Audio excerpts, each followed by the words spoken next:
UPSC ने हमसे 2024 में क्या पूछा?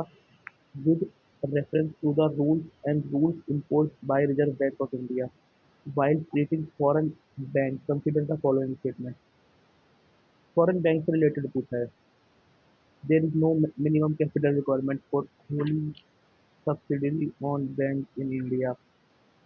देखो, अगर मैं इसे कैसे करता यार, ये कोई बात है? ये तो एक टाइप से बहुत ज्यादा extreme. No minimum capital investment मतलब कोई भी व्यक्ति आएगा अपना फॉरेन बैंक खोलेगा इंडिया में, फॉरेन बैंक आएगा, कोई अपनी सब्सिडी मिनिमम कैपिटल इन्वेस्टमेंट जब रिजर्व बैंक के लिए है, सॉरी जब कमर्शियल बैंक के लिए है, जब एनबीएफसी के लिए है, जब स्मॉल फाइनेंस बैंक के लिए है, जब पेमेंट बैंक के लिए है, और फॉरेन बैंक के लिए नहीं है।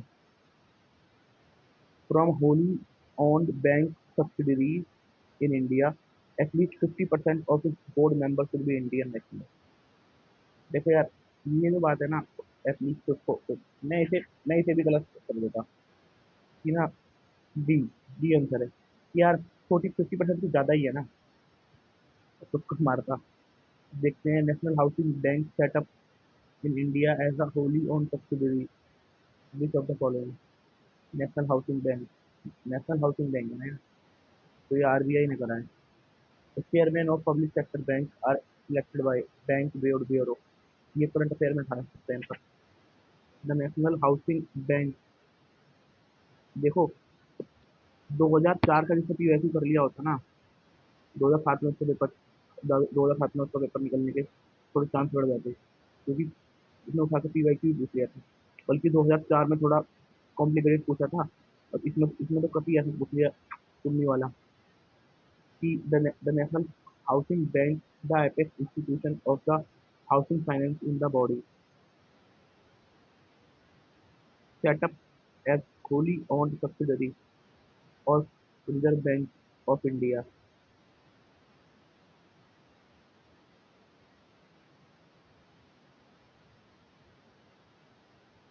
The Small Industries Development Bank of India was established as wholly owned subsidiary of Industrial Development Bank of India। ठीक ठीक है, अब देखते हैं। It is generally too difficult solve such sub solve such factual question using logic alone. To tackle such question is examination hall, please refer to the Vidya Factor note section, to the refer to the point विद्याशास्त्र note section. हमारी कमाल की तारीफ हुई है। और एक बात मैं बता दूं, बच्चे जितना पढ़ते हैं ना पीटी के लिए, ऐसा नहीं है कि इसमें कम लिखा हुआ है, इसमें बहुत ज़्यादा लिखा हुआ है पीटी को। मतलब इतना टीचर ने पढ़ाया, इसमें रामेश्वर सर के नोट थे, मैं तो 12 घंटे की वीडियो थी। रामेश्वर सर ने कितना पढ़ाया, 35 लेक्चर थे, 35 को 1.5 से करो 45, 45 को 5, 45 को करो 5,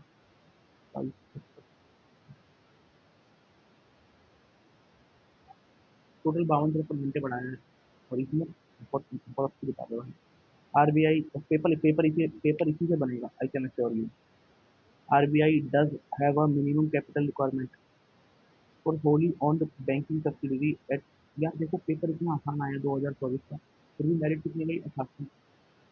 88 मेरिट गई है, बहुत ज़्यादा नहीं है।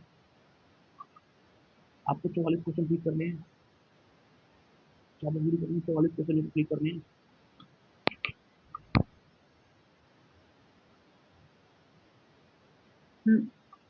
जो हल्ला मच गया था भाई, पेपर बहुत ईजी है, पेपर बहुत ईजी है, मेरिट तो फिर भी ऊपर नहीं गई। As per scheme, as per setting as per setting up fully owned subsidiary by foreign bank in India, not less than 50% director, not less than 50% director should be uh, Indian national, NRI or PIO, subject to the condition that one-third director of director are Indian national residents in India. PIO are not Indian national. I can agree with you. License guidelines for small financial banks under one tap licensing regime। One tap मतलब single window. To promote financial inclusion by providing bank service banking service to under deserve. देखो इसके लिए हम को landing भी पढ़ चुके हैं, पीछे को लैंडिंग पढ़ा था हमने, और इसके पीछे हमने पीएसएल से पढ़ा था। पाकिस्तान सुपर लीग नहीं, equity sector lending, Pakistan super league तो फ्लॉप हो गई।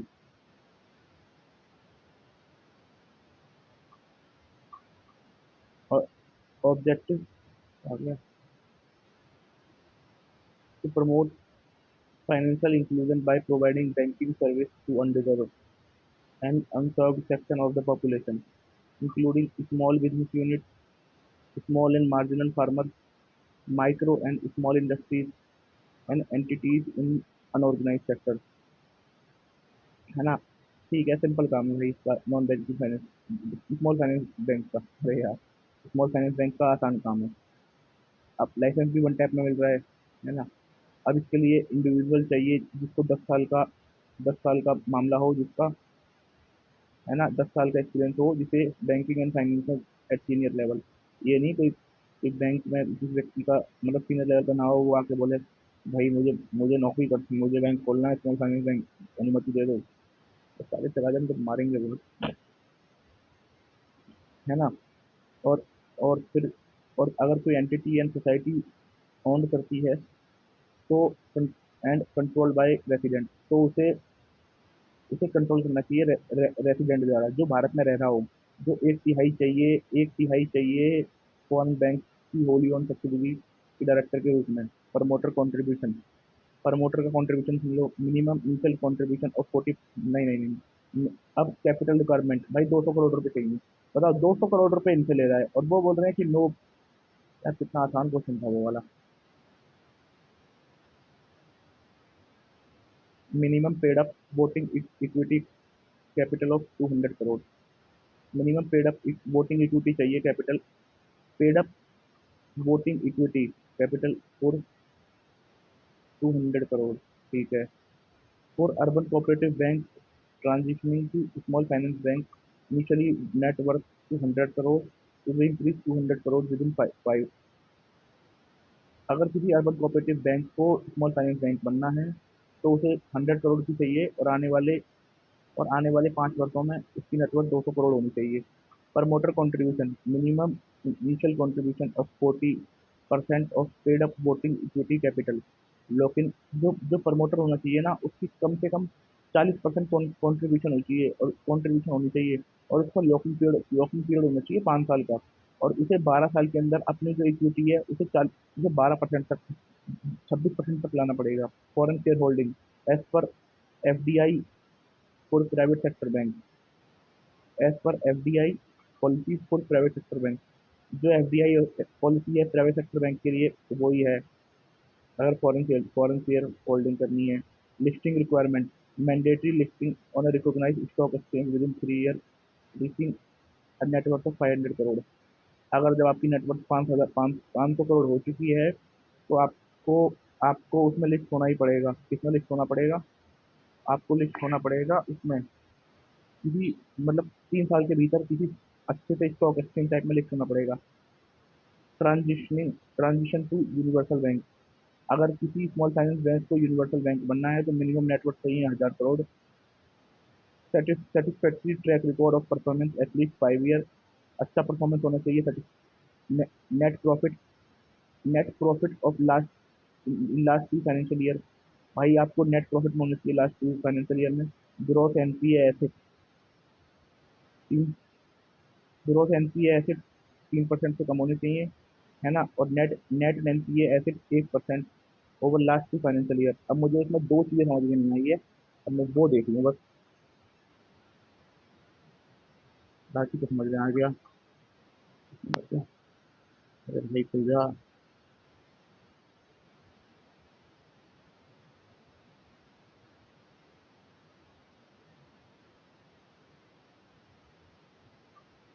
Minimum paid up voting equity capital of 200 crore का मतलब क्या है? मतलब पेड अप वोटिंग इक्विटी क्या होती है?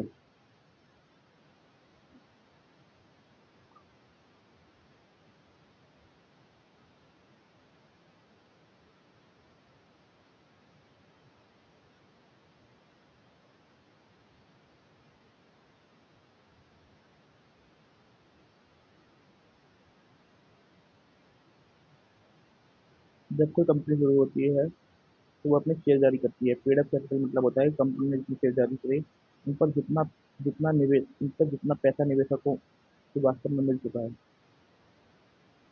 अरे यार,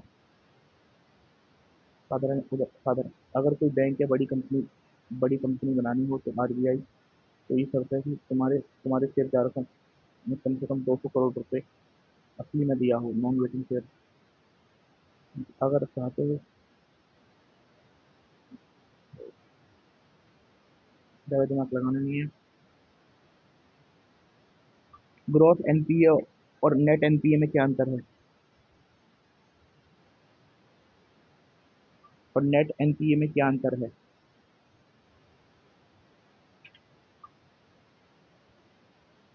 जब कोई व्यक्ति ग्रो अब एनपीए सुन लीजिए आप। जब जब कोई व्यक्ति बैंक से लोन जब कोई व्यक्ति या कंपनी बैंक से लोन लेती है और 90 दिन से ज़्यादा समय तक ईएमआई या ब्याज नहीं चुका पाती तो वह लोन एनपीए बन जाता है। यानी एसेट जो नॉन परफॉर्म हो सकते हैं। अब ग्रॉस एनपीए बैंक के कुल खराब होने वाला एनपीए जिन्हें पैसा वापसी नहीं आएगा। नेट एनपीए ग्रॉस एनपीए में से कुछ पैसा जो बैंक ने पहले ही प्रोविजन करके अलग रख लिया था कि उसे उसे घटाने के बाद असली नुकसान बचा है। ग्रॉस एनपीए सभी खराब लोन राशि। Net NPA gross NPA minus provision. बिना किसी कटौती से बैंक बिना किसी कटौती के बैंक का पैसा लेट कुल पैसा डूबा बैंक की कुल खराबी दिखाता है। कटौती के बाद ना ये रहा 100 करोड़ रुपए हैं, इसमें से 10 करोड़ रुपए वापस नहीं आए तो ग्रॉस एनपीए। बैंक ने पहले से ही 4 करोड़ प्रोविजन करके रखे थे। नुकसान तो हुआ है ना, बैंक का तो नुकसान हुआ है ना। वो 4 करोड़ रुपए भी तो बैंक के ही हैं, बट वो खतरे से बचने के लिए रखे थे। बिल्कुल सही पकड़ लिया आप। सोच सही समझ आ रही है। अब मैं आपके सवाल की थोड़ी सी गहराई से बिल्कुल। हाँ, बैंक का असली नुकसान तो हुआ है। नुकसान तो ठीक है। ठीक है, ठीक है, थैंक थैंक यू, ये कंप्लीट हो गया। आरबीआई की गाइडलाइन है रेगुलेटरी सैंडबॉक्स के लिए। अब भाई रेगुलेटरी सैंडबॉक्स होता है कि भैया आपने कोई जैसे जैसे वो अटल इंक्यूबेशन नहीं है, अटल इंक्यूबेशन वो वाले लैब टाइप की। भाई आपने कोई बनाया है, आपको चेक करना है तो आप कैसे चेक करोगे? ठीक है। तो इसके लिए आरबीआई ने सैंडबॉक्स बना रखा है। और जो क्रॉस बॉर्डर पेमेंट से रिलेटेड है, to foster innovation in financial service by allowing live testing of new product service and business module in controlled environment, specially focusing on cross border payment solution.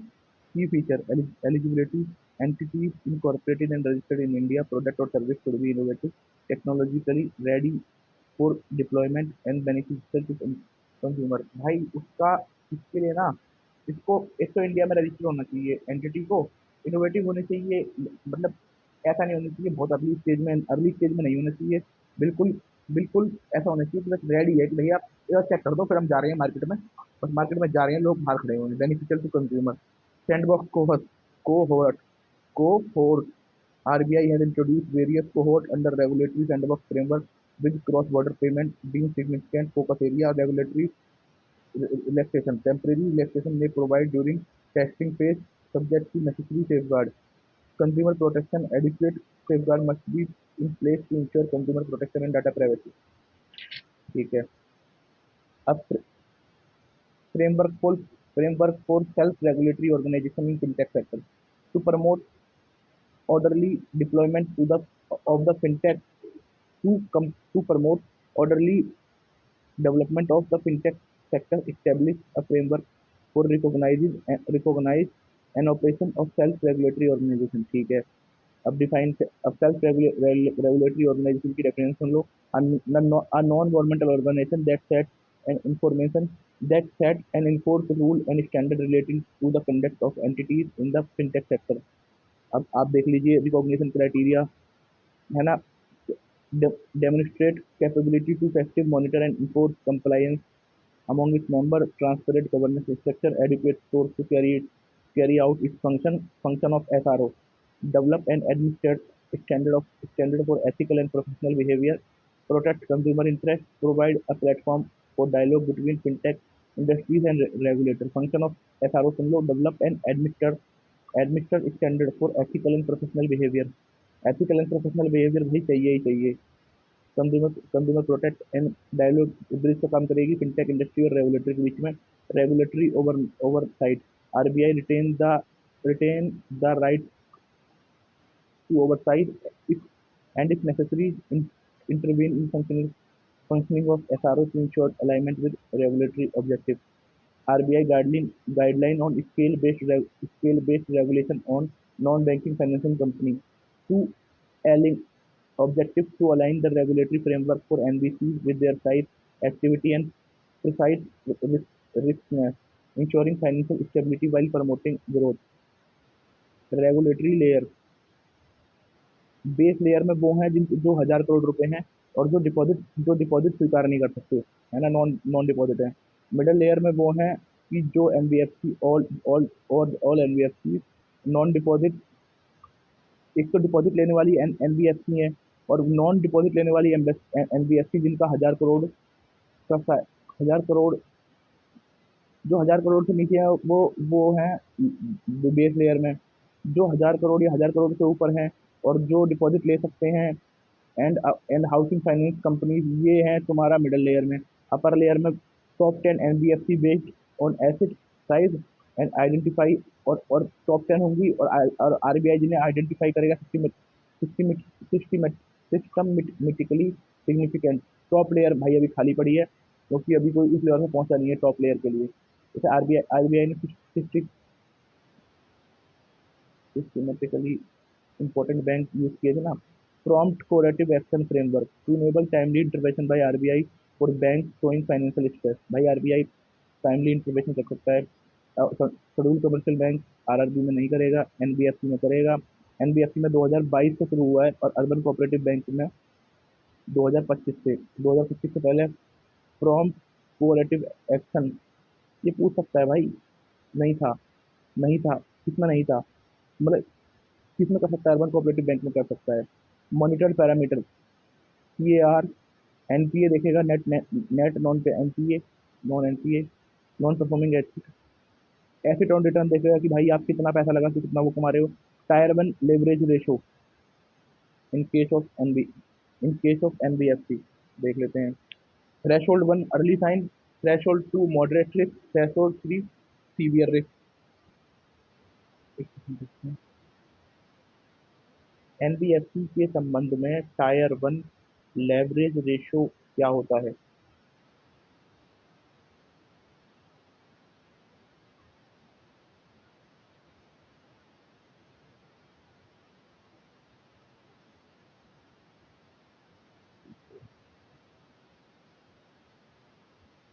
Tyre NBFC या bank की सबसे मजबूत संपत्ति यानी वह पैसा जो लोन नहीं है, किसी से उधार नहीं है, बल्कि शेयरधारकों का खुद का पैसा है. शेयर इक्विटी, है ना. तो ये मतलब होता है कितना एवरेज, इसमें मतलब है कि यार उदाहरण मत समझाओ. अगर आरबीआई कहता है कि हम कम से कम 5% डेवलपमेंट के रहेंगे, तो टायर 1 एनबीएफसी का अप, अपना मजबूत मजबूत बनी. एनबीएफसी की कुल कितनी संपत्ति आदि लोन आदि अपनी पैसे की सुरक्षा बात क्यों जरूरी है. एक लाइन में बताता है कुल कारोबार के मुकाबले उसका अपना असली कितना पैसा. ठीक है, मतलब खुद का own money, hold strong money. ठीक है. अब क्या है एनबीएफसी के लिए 2022 प्रॉम्प्ट कोरेटिव एक्शन 2022 में एनबीएफसी के लिए, 2025 में अर्बन कोऑपरेटिव बैंक के लिए. Asset reconstruction company, improve governance and transparency in bad loan resolution. ठीक है, सिंपल सी बात है. Settlement policy, ARC must adopt board approve policy from borrower. ठीक है भाई, जो बोर्ड अप्रूव करेगा वही करोगे. Independent advisory committee mandatory for settlement involving due over 1 crore. Independent advisory committee आपको बनानी पड़ेगी. Must access financial viability and recovery prospect. Financial viability के लिए और रिकवरी प्रोस्पेक्ट के लिए वो बनाना पड़ेगा. Settlement term prefer lump sum staggered quarterly, एक तो क्वार्टरली बोर्ड रिव्यू है, दो लैंग्वेज में समझ में नहीं आई है। Settlement terms prefer lump sum स्ट्रगड।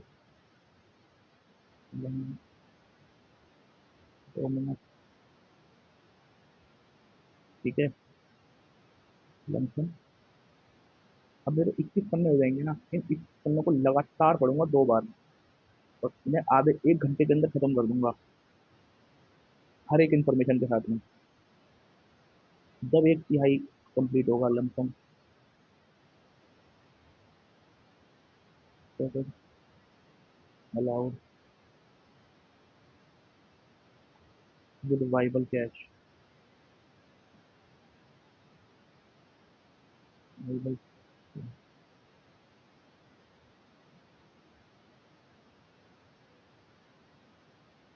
And PV. Net present value of recovery should not be below realisable value of securities.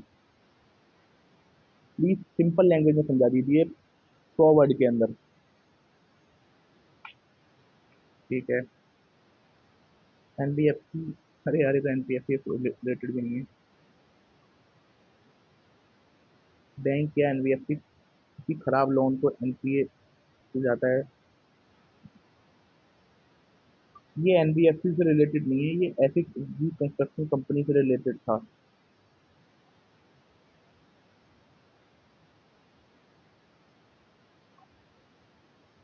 Acid reconstruction company से रिलेटेड था। एसिड आ रहा है साला, एसिड बोलना चाहिए।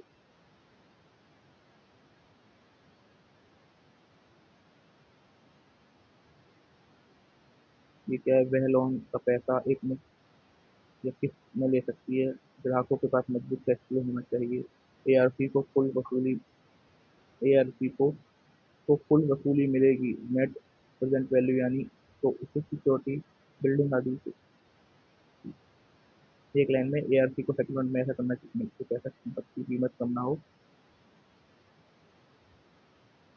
ये समझ में नहीं आया, प्रॉपर लम सम।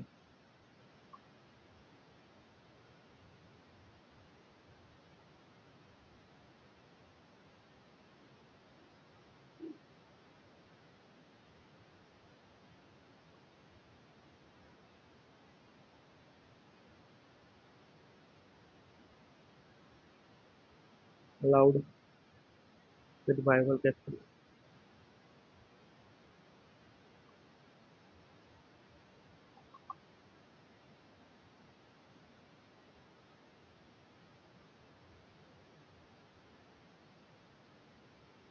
तीसरे नियम के अनुसार समझौता, एक साथ पूरा पैसा लेना, थोड़ी थोड़ी किस्तों में पैसा लेना। ऐसा पैसा ऐसा पैसा आने आने का सब कुछ। ये ठीक है। मान लो एक किसी बिल्डर ने 50 करोड़ का लोन नहीं चुकाया, तो ऐसी कहती है अगर तेरे पास पूरा पैसा है तो एक साथ दे दो। तो तेरा प्रोजेक्ट तो दो 2 साल, या तेरे प्रोजेक्ट में 2 साल में जो में पैसा आएगा, तो 6 महीने में थोड़ी थोड़ी किस्त। ठीक है, थैंक यू। Thank you. अब देखते हैं। ये है ये है 4 पन्ने। इन्हें होने के बाद फिर आएगा मजा। फिर 21 के बाद मैं एक काम करूंगा, 32 का कंप्लीट करूंगा पहले। बस, अगर 32 का कंप्लीट नहीं करेंगे, पहले इस 20 पन्ने को अच्छी तरह कर दूंगा। इकोनॉमिक थंडरबोल्ट में ऐड कर दूंगा। ठीक है, थैंक यू। यूपीएससी ने पूछा था, क्वेश्चन तो बड़ा आसान है। बताओ यार, जो इतना कम मेरिट गई है, इतनी कम मेरिट गई है 88, है ना। पेपर इतना आसान था। अब जादूगर आएगा, जादू दिखाएगा 2024-25 के एग्जाम में।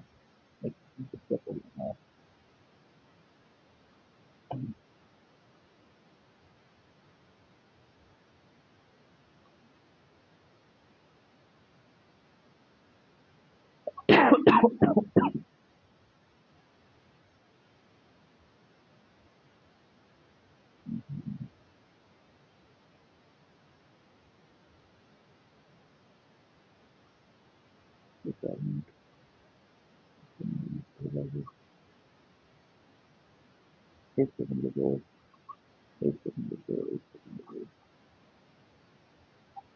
Just examination.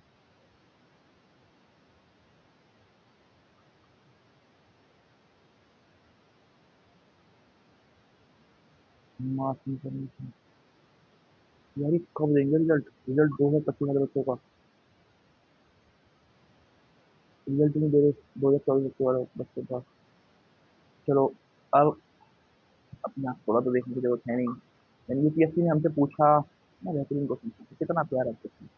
ऐसा लगा बस इसे करने के बाद तो बैकग्राउंड बैकग्राउंड चले जाना चाहिए। With reference to physical capital in India, Indian economy consider the following pair. Farmer plough, या हल, खत्म हो जाता है, गुस्सा आ जाता है। कंप्यूटर, जैसे ही काम करोगे कंप्यूटर खत्म हो जाएगा। यान यूज बाय वीवर, यान थोड़ी खत्म होगा, वीवर वो जो मशीन है, जो वीविंग मशीन है वो खत्म हो जाएगी। पेट्रोल वर्किंग कैपिटल, नहीं, पेट्रोल तो फिक्स कैपिटल है, एक बार डलवाओ 1000 साल तक चलाओ। बाइक वर्किंग कैपिटल है। अब अब देखते हैं कैपिटल। कंप्यूटर फिक्स फिक्स है और इसमें ओनली टू है। इतना इजी क्वेश्चन है यार, मतलब इतना सुंदर क्वेश्चन, इतना प्यारा क्वेश्चन। ऐसे क्वेश्चन पे तो मैं अपनी जान न्यौछावर करने को तैयार हूँ। With reference to expenditure made by an organisation और अ कंपनी, ये क्वेश्चन मुझे देखना पड़ेगा। Which of the following statement is incorrect.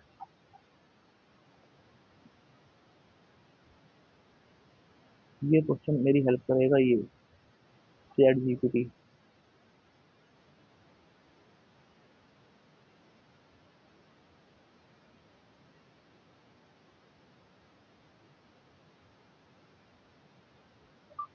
UPSC ने 2022 के अंदर नोवा क्वेश्चन पूछा था, इकोनॉमी से रिलेटेड था। तो इसकी हेडिंग इस प्रकार की थी। With reference to the expenditure made by an organisation और a company, which of the following statement are correct. जरा वो बताना उसका आंसर क्या होगा सही, और वो कैसे, क्या उसका होगा, किस तरीके से यूज किया गया था।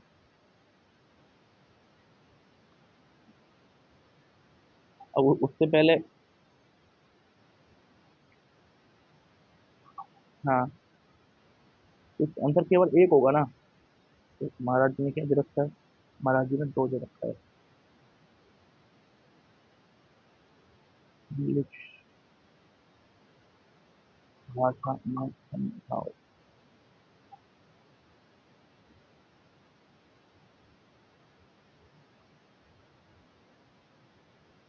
देखो ये रहा, ये रहा, कहाँ गया? अरे यार ये अटक जाता है।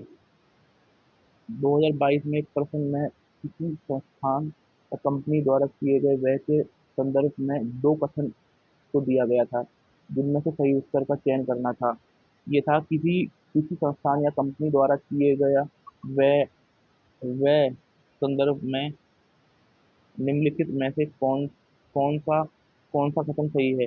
नई तकनीक प्राप्त करना पूंजी कैपिटल एक्सपेंडिचर है। ऋण ऋण विता डेट डेट फाइनेंसिंग को पूंजी विनिमय माना जाता है, जबकि इक्विटी फाइनेंस को राजस्व विनिमय माना जाता है।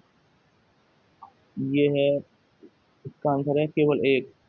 नई तकनीक प्राप्त करना पूंजी विनिमय है, ये कथन सही है। वे खर्चा होने किसी कंपनी के, सही समझाओ यार, समझ में नहीं आ रहा।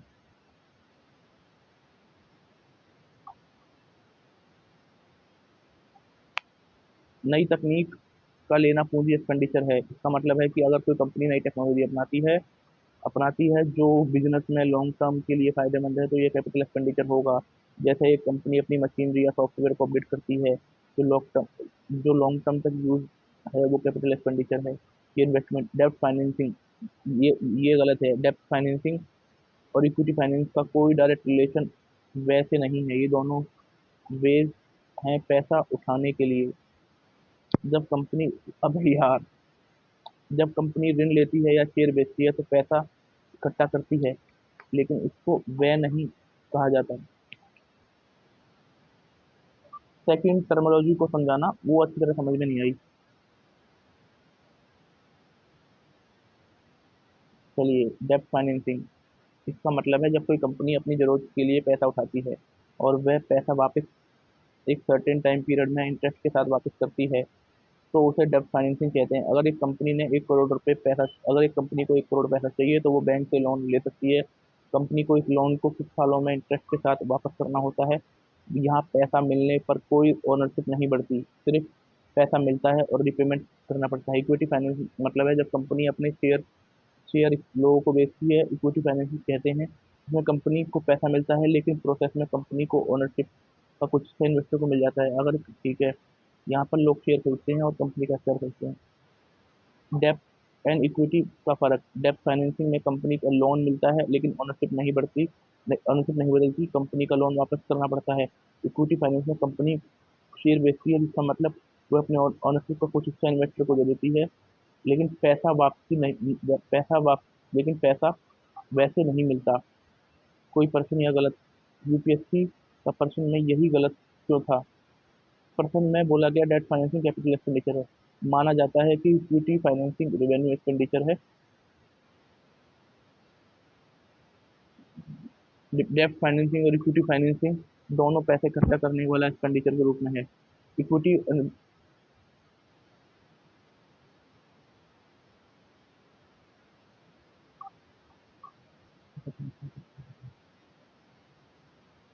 अगर इस टर्मिनोलॉजी में ऐसा क्या चेंज करें कि ये भी ठीक हो जाएगा? अगर हम डेट फाइनेंसिंग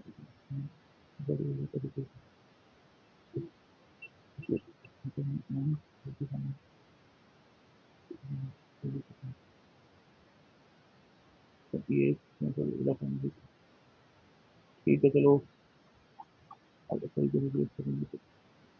डेब्ट फाइनेंसिंग और इक्विटी फाइनेंसिंग दोनों ही कैपिटल प्राप्त करने का तरीका है और ये व्यय के रूप में नहीं आते। ठीक है, थैंक यू।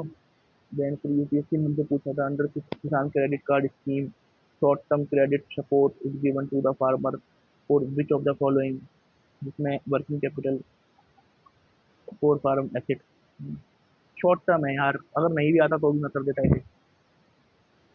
यार मस्तिष्क इतना अच्छा है मेरा। पोस्ट हार्वेस्ट एक्सपेंसेस ठीक है। Consumption requirement of farm household, ये भी ठीक है। ये शॉर्ट टर्म में ट्रैक्टर थोड़ी खरीद लेगा किसान को, 5-50 करोड़ 5 लाख थोड़ी दिन मिल जाएगा शॉर्ट टर्म के लिए, है ना? और ट्रैक्टर वो भी मिनी ट्रक की बात हो रही है अभी, mini truck. Construction of family house, setting up village cold store facility, वाह भाई वाह। औकात में रह ले अपनी लाडले।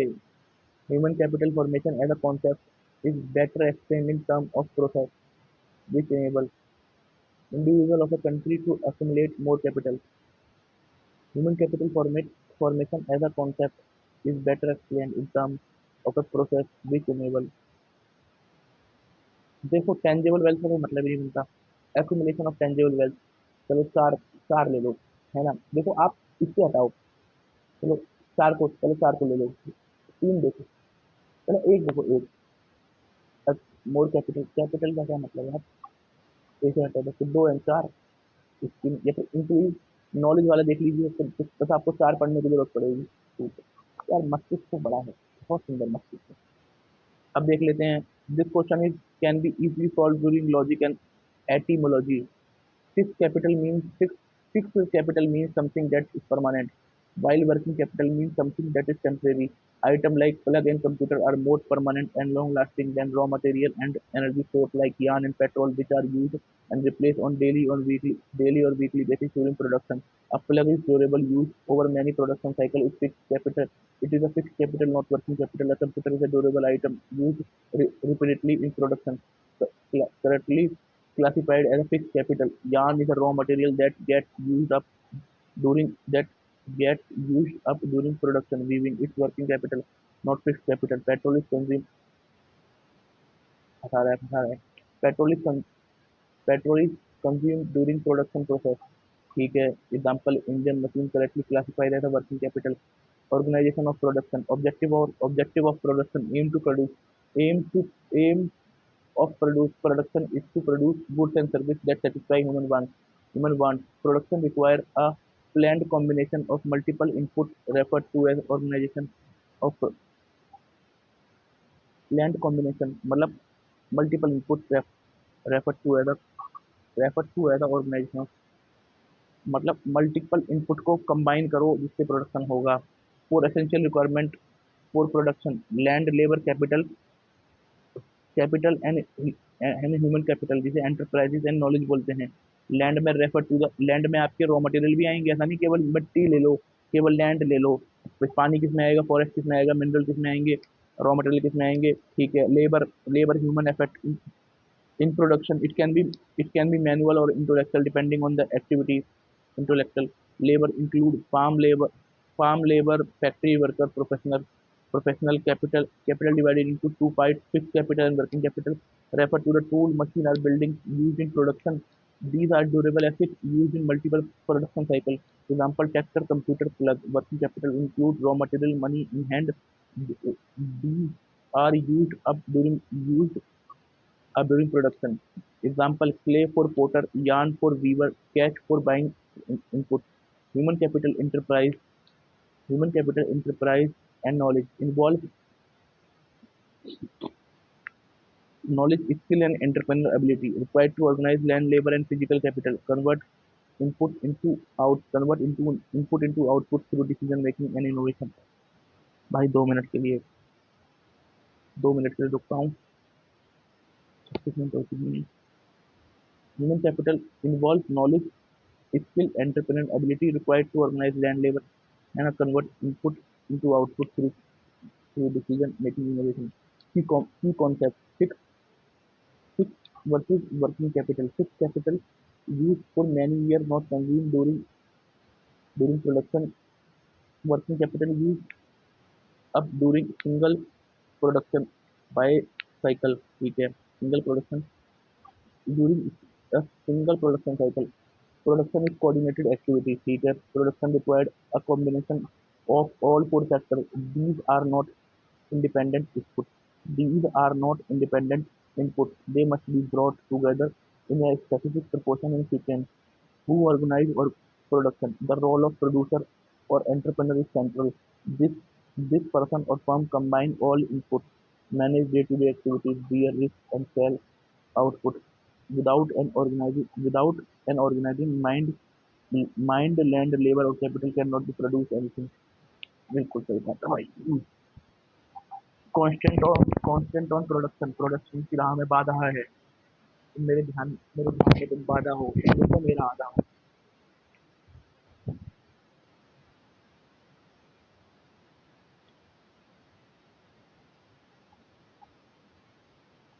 फिक्स लैंड इज फिक्स, ठीक है, पर्टिकुलर इन एग्रीकल्चर और no land can be added.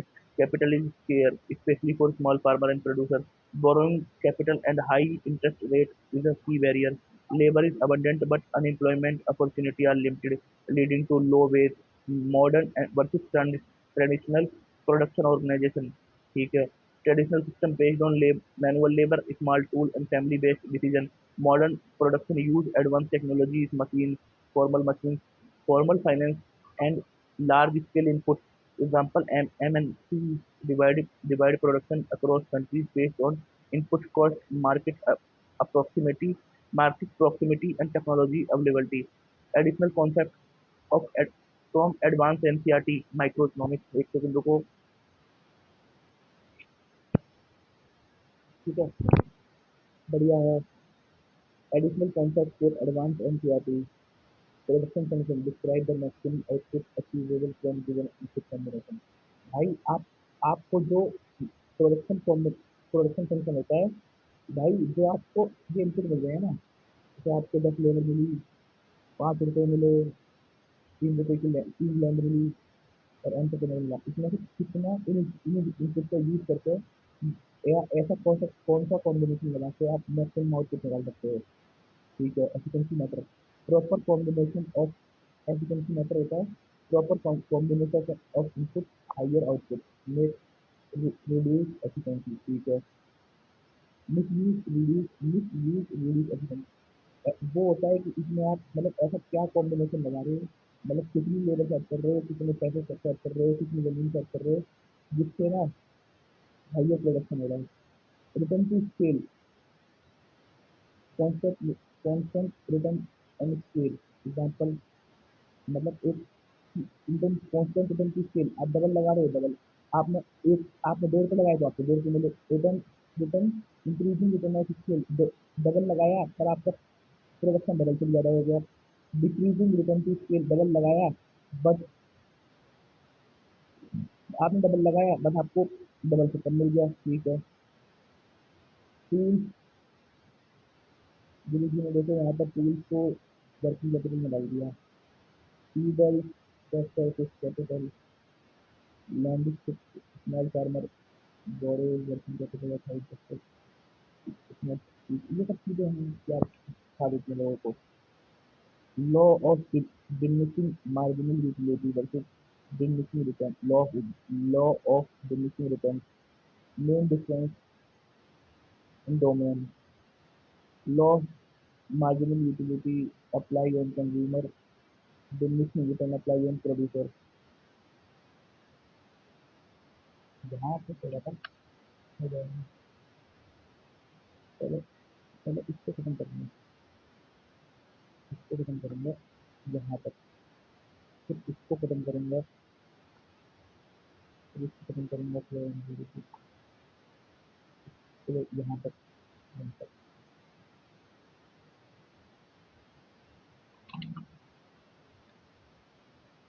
नहीं यहाँ पे है लेकिन खत्म करेंगे, एक घंटे 5 मिनट के अंदर पूरा कंप्लीट हो जाएगा। Diminishing marginal utility applies to the consumer, diminishing return applies to the producer, law of diminishing marginal utility. When a consumer keeps consuming one more unit of same thing, the extra satisfaction from each marginal utility from each additional unit keep decrease। ठीक है, मेरी simple सी बात है, कल पढ़ भी लिया था। Total satisfaction may still increase but at decreasing rate when number 10 utility setting number 830। Explain why demand curve slope downward, demand curve का स्लोप डाउनवर्ड क्यों होता है। As satisfaction decrease consumer are willing to pay less for additional unit. मैं एक बात बताऊँ आपको, जो व्यक्ति ध्यान में है ना, जो व्यक्ति फुल मेडिटेशन में है, सारी टाइप के लोग, उन्हें तीसरे चौथे पांचवे 1,000 आम के बाद भी वही स्वाद आएगा। आम नहीं बदलता, व्यक्ति का मूड बदलता है। और ना जो सेटिस्फेक्शन होती है वो अंदर से आती है, समझ रहे हो आप। ये होती है बड़े लोगों की पहचान। वो जो बड़े लोग होते हैं ना, जो सारी टाइप के लोग होते हैं, वो क्या करते हैं, वो 5 साल तक खिचड़ी खाते रहेंगे। और वो हर दिन उतनी ही चाव से खिचड़ी खाएंगे। जैसे लाइक पीएम मोदी या एनी अदर लोग, कि वो हर दिन उतने ही चाव से खिचड़ी खिचड़ी खाएंगे। ये नहीं है कि हो आज तो आज खिचड़ी बनी नहीं, नहीं खाएंगे, क्योंकि they know everything come from inside not outside. The source of their happiness in their body और इन देयर सोल और in their or inside their body. They not depend on the they not depend on outside for their happiness. That's a simple and clear formula.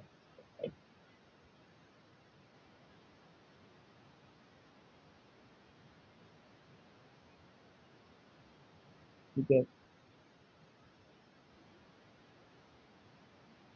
Law of diminishing return. When a producer use one more when a producer uses one more unit like labor while keeping other, मतलब बाकी सब fix है, एक labour बनाई है।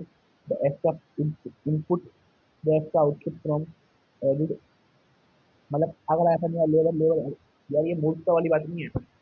आप, ये मूर्खता वाली बात तो है ही, पूछो कैसे। आप जब जब पीछे हमने पढ़ लिया कि चारों चारों चीज जरूरी है, चारों चीज जरूरी है प्रोडक्शन के लिए, कि अगर आपको कोई प्रोडक्शन करना है तो चारों चीज जरूरी है। जब आप बाकी सब चीज को फिक्स कर रहे हो, बस एक एक फैक्टर ऑफ प्रोडक्शन को बढ़ाए जा रहे हो, एक फैक्टर ऑफ प्रोडक्शन को बढ़ाए जा रहे हो, एक फैक्टर ऑफ प्रोडक्शन को बढ़ाए जा रहे हो, तो आपकी बढ़िया बैठेगी नहीं बैठेगी। आप एक काम करो, ये लेबर को क्यों ऐड करो। आप जमीन ले लो ना, आपने ना आपने लेबर बढ़ाई, ना आपने मशीन बढ़ाया, ना आपने अपनी एंटरप्रेन्योर स्किल बढ़ाई। अगर आपने पहले आप 100 गज की फैक्ट्री करा रहे थे, आप परिवार चला भाई 200 गज ले लेता हूँ, है ना। अब सेम सब कुछ सेम रखा है तो आपकी बजट तो बैठेगी। एक सिंपल सा फॉर्मूला है। तभी तो वैज्ञानिक तरीके से सोचता हूँ मैं, वैज्ञानिक से नहीं। ठीक है, ठीक है। First output increase, first first output increase fast, better coordination.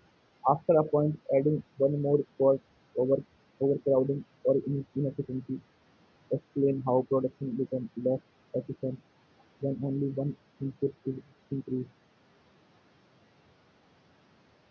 Key conceptual difference. Marginal utility is about satisfaction of consumption. Marginal product is about output from production. And you, when you consume one more unit of a good, MC apply when you add one more unit of variable input like labor, eating other things. MU is subjective and is objective. Visual pattern in both laws. In both cases, the first few units give higher benefits, but benefit far later. In both cases, first few units give higher benefits, but benefit far later. In MU, utility rise fast, then slow, then flatten. MP output rise fast, then slow, then even fall. Diminishing return on production stage. Okay. In short run, when some input are fixed, production has to be release stages. Increasing return, output increase fast, diminishing return, output diminishing का चक्कर चालू हो गया. Output rise slowly, negative return, output start falling. Firm usually operate in stage 2, where extra output is positive but falling. In one line for UPSC MCQ, diminishing marginal utility, more you consume, less extra satisfaction you get. Marginal diminishing return, more out input you add, with other fixed less extra output you get. MU consumer logic, MP producer logic, MU explain demand, MP explain production. ठीक है brother. यार वैज्ञानिक वैज्ञानिक तरीके से सोचना चाहिए मुझे. ये थोड़ा सा है, मुझे इसके लिए जरूरत पड़ेगी फोन की. कोई नहीं, फोन की जरूरत ले लेंगे. फोन भी तो हमारा ही है. क्या मस्त जोक मारा. Elasticity of demand price, elasticity of demand price income growth. ठीक है.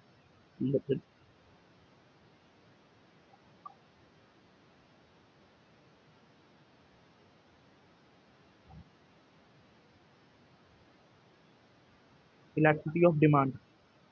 Elasticity of demand tell what is elasticity of demand. Elasticity of demand tell how much quantity demanded changing when there is a change in price of good itself, income of consumer and price of related good. The elasticity of demand बताती है कि demand में कितना परिवर्तन आएगा, demand में कितना demand में कितना परिवर्तन आएगा.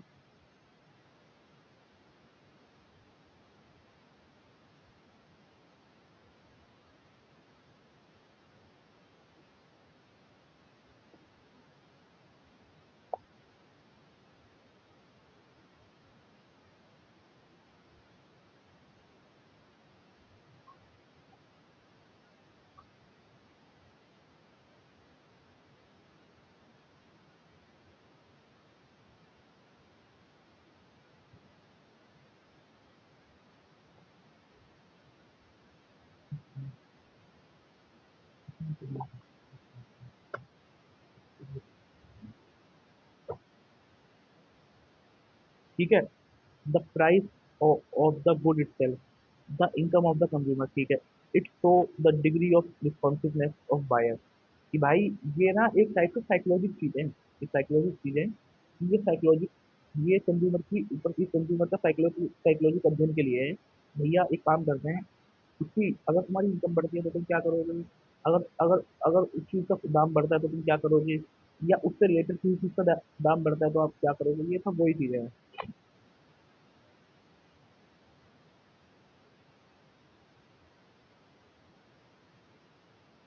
बहुत काम की. ठीक है. ठीक है, देखते हैं.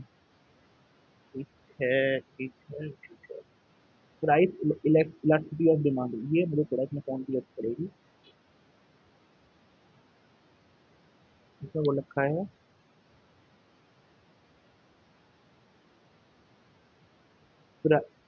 Price elasticity of demand. If it tell us how much demand change when price of good how much demand change when price of a good changes. ठीक है, पहला हो गया, if small change in price cause big change is demand. तो ये हो गया demand elastic. Demand elastic, demand is elastic. Is big price change cause little change is demand. तो डिमांड इन इलास्टिक, भाई कोई फर्क नहीं पड़ा। टाइप ऑफ प्राइस इलास्टिसिटी, अब type of price elasticity soon low. Perfectly in elastic, है ना। Demand does not change at all if price change, मतलब डिमांड में कोई परिवर्तन नहीं आया। Perfect elastic demand, demand change a little when price change. ठीक है, ये तो टेक्निकल चीज नहीं है। Unitary elastic demand change in the same same proportion, वो इन इलास्टिक था। ठीक है, elastic demand, demand change more than price change. देखो, अगर डिमांड जो इन इलास्टिक है, भाई डिमांड पे कोई ज्यादा फर्क नहीं पड़ रहा। इन इलास्टिक का मतलब है डिमांड पे कोई फर्क नहीं पड़ रहा। परफेक्टली इन इलास्टिक है कि चाहे प्राइस 3 रुपए या 5 रुपए, कोई डिमांड में कोई बदलाव नहीं है। नमक नमक ले लीजिए, नमक सस्ता हो गया भाई, डाल ले जहाँ डाल ले, सस्ता हो गया, अब क्या है तो खुल के नमक खाएंगे, ये कोई बोलता है ना। या फिर पानी ले लीजिए, पानी सस्ता हो गया, चलो पानी को तो बंद ही सकते हैं। हाँ, लेकिन अगर जिस देश में नॉर्मल पानी पानी धूप में अवेलेबल है, या 20 रुपए की बिस्लरी की बोतल 5 रुपए में हो जाए, थोड़ी आप लगातार बिस्लरी की बोतल बोतल ही पीते रहोगे, है ना। In elastic demand, in elastic होता है कि भाई प्राइस में ज्यादा परिवर्तन आया, मतलब प्राइस में ज्यादा परिवर्तन आया, डिमांड में बहुत कम परिवर्तन आया। अब यूनिटरी इलास्टिक होता है कि भैया जितना परिवर्तन प्राइस में आया, उतना परिवर्तन डिमांड में आया। इलास्टिक डिमांड, है ना, पहले इन इलास्टिक थी, अब इलास्टिक डिमांड। वह डिमांड ज्यादा बदली, इन इलास्टिक में डिमांड कम बदल रही है, इलास्टिक में डिमांड ज्यादा बदल रही है। और और इसमें इलास्टिक डिमांड में डिमांड तो वही ज्यादा बदल गई प्राइस में परिवर्तन से। और परफेक्टली इलास्टिक में मतलब परफेक्टली इलास्टिक में कि ना, कि प्राइस में थोड़ा सा परिवर्तन आया, डिमांड तो जीरो ही होगी, कभी जीरो होगी मतलब डिमांड, है ना। What affect price elasticity, price price elasticity क्या अफेक्ट करती है, मतलब क्या क्या चीजें अफेक्ट करती है। Availability of substitute, more more elastic. अगर मोर सब्स्टिट्यूट है तो डिमांड मोर इलास्टिक होगी, मतलब भाई ज़्यादा सब्स्टिट्यूट तो लोग लोग लोग चले जाएंगे, है ना। नेचर ऑफ गुड, नेसेसिटी तो इन इलास्टिक, अगर नेचर ऑफ गुड है तो इन इलास्टिक है। भाई अगर कोई सामान जरूरी का सामान है, नमक है, नमक महंगा हो जाए तो लेंगे, है ना। और लग्जरी इलास्टिक है भाई, हो सकता है लोग ना लें, है ना, कि इसमें इसमें डिमांड में परिवर्तन ऊपर नीचे हो सकते हैं। प्रपोर्शन ऑफ इनकम स्पेंड, ये क्या है। लार्ज इनकम मोर इलास्टिक, अगर अगर मान लीजिए जहाँ पर प्रपोर्शन का छोटा सा इनकम स्पेंड कर रहे हैं, वहाँ पर तो डिमांड इन इलास्टिक रहेगी ना। क्या है, मान लीजिए आप 2 रुपये खर्च कर रहे हो, प्राइस ज़्यादा बढ़ जाए कम बढ़ जाए कोई फर्क नहीं पड़ेगा। Over a time people adjust more elastic in long long run, over a time people adjust कर लेते हैं more elastic in long run. ठीक है, ठीक है, इन इलास्टिक, यहाँ इलास्टिक है। Income elasticity for demand of demand, if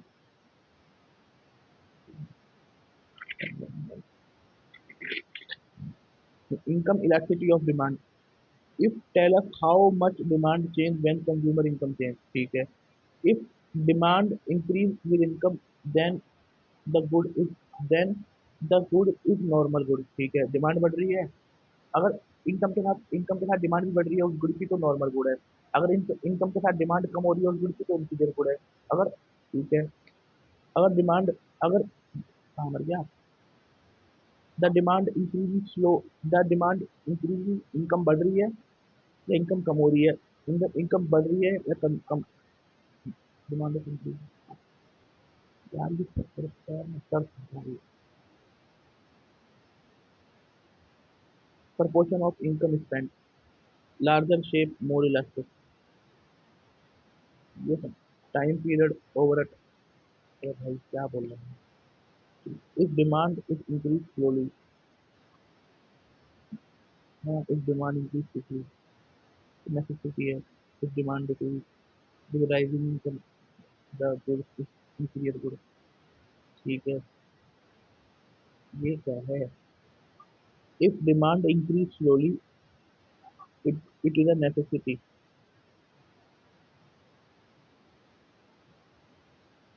income elasticity से जुड़ा हुआ है ये।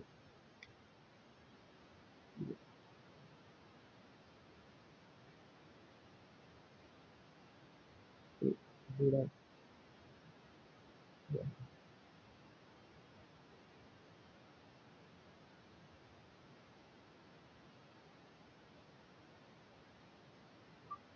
20 वर्डों में बताओ, साधारण शब्दों में।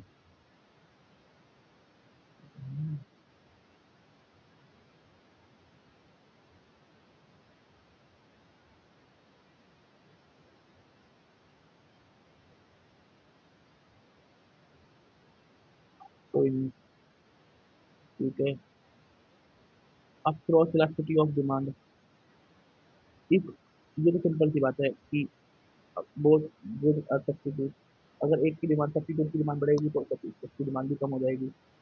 सच में सब्स्टिट्यूट की डिमांड बढ़ेगी तो उस वाले की कम हो जाएगी। बोथ शुड आर कॉम्प्लीमेंट, एक की बढ़ेगी तो एक की कम हो जाएगी। इफ इफ शुड आर, अगर कोई रिलेटेड नहीं है तो अनचेंज है। Electricity and total expenditure, when price change,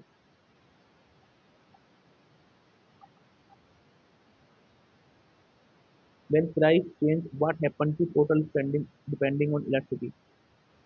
If demand is elastic, price fall, increase total spending.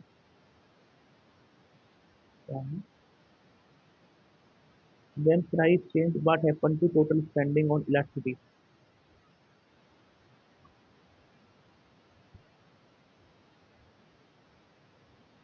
Hindi में बताओ,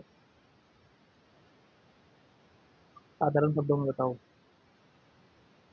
साधारण, साधारण, सिंपल वर्ड में बताओ।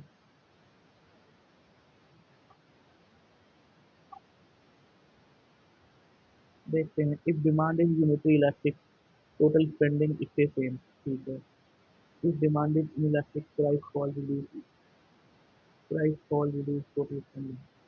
If demand, if if demand is elastic, price fall, increase total spending.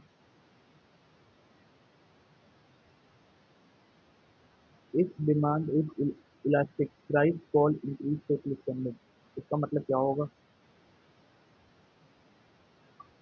अगर demand elastic है तो इसका मतलब लेस प्राइस का मतलब लेस लेस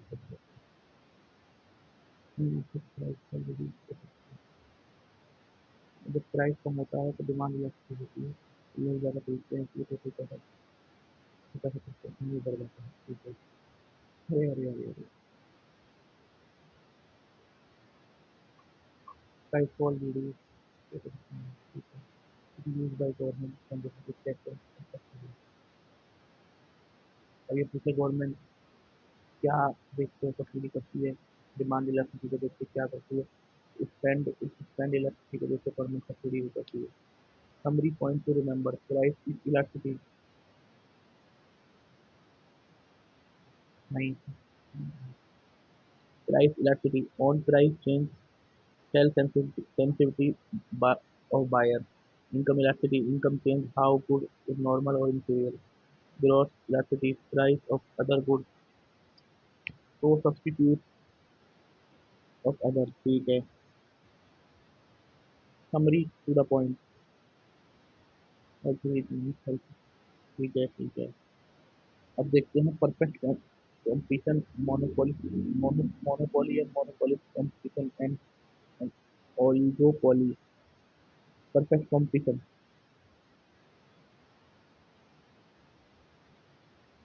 ये खत्म हो जाएगा तो पर्सन करें, फिर इकोनॉमिक थ्योरी, ये फिर होगा। तो यहाँ तक थोड़ा सा है, मैं चलूँ यहाँ तक। ये यहाँ से ये दो तीन पॉइंट, दो तीन परसेंट है।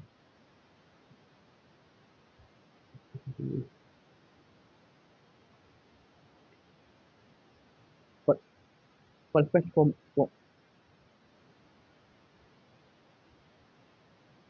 परफेक्ट कंपटीशन की feature, Very large number of buyer and seller, homogeneous products identical across all firms, free entry and exit of firm, ठीक है. Price taker, no individual firm can influence market price, perfect knowledge of price and technology by both buyer and seller,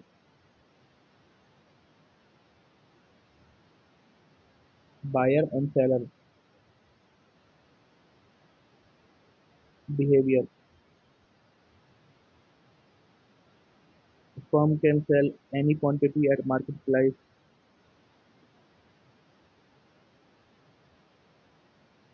No need to reduce price for sell more. In long run, zero economic profit due to entry and exit of firms. Supply decisions are made where price is equal to marginal cost. Simple word में इसे थोड़ा बता दीजिए.